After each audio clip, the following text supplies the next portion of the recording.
ఆర్థిక అభివృద్ధిని సాధించాలని రాష్ట్ర వైద్య ఆరోగ్య శాఖ మంత్రి దామోదర్ రాజనరసింహ అన్నారు. సంగారెడ్డి జిల్లా ఆందోళన నియోజకవర్గంలోని పొల్కల్ మండలం తాడ్డాన్పల్లి వద్దనున్న ఓ ఫంక్షన్ హాల్లో నిర్వహించిన ఇందిరా మహిళా శక్తి విజయోత్సవాలకు ముఖ్య అతిథిగా ఆయన హాజరయ్యారు. ఈ సందర్భంగా ఆయన మాట్లాడుతూ మహిళలు ఆర్థికంగా ఎదగడానికి ప్రభుత్వం ఇందిరా మహిళా శక్తి స్వయం సహాయక సంఘాల ద్వారా తోడ్పాటు అందిస్తుందని, మహిళలు తమ కలలను సాకారం చేసుకోవాలని ఆయన సూచించారు.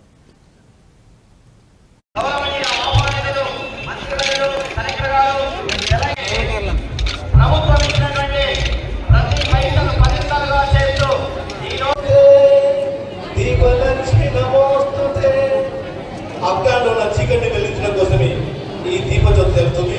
ఈరోజు ఇందిరా మహిళా శక్తి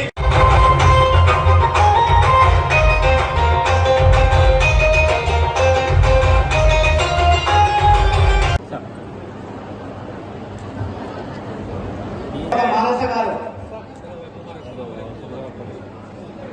తర్వాత అనురాధ గారు, సుకన్య గారు, పూజ గారు, అమ్మ సాయి బిందు గారు, బ్రదర్ చిన్న బాలమ్మలో శక్తికి సంబంధించి గాయత్రి గారికి అందిస్తున్నటువంటి విషయాన్ని చూస్తున్నాం.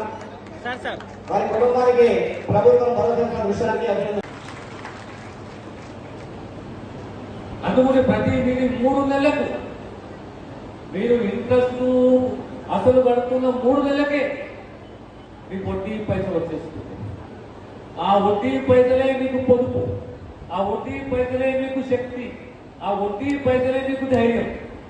అది 5 లక్షలే కానీ 10 లక్షలే కానీ ఎన్ని లక్షలు తీసుకున్నా దానికి సంబంధించి మీరు సకాలంలో చెల్లిస్తే మాత్రం మీకు 3 నెలలు 3.5 నెలలు 3.5 నెలలు దాటకూడదు, మీకు వడ్డీ పైసలు వస్తుంది.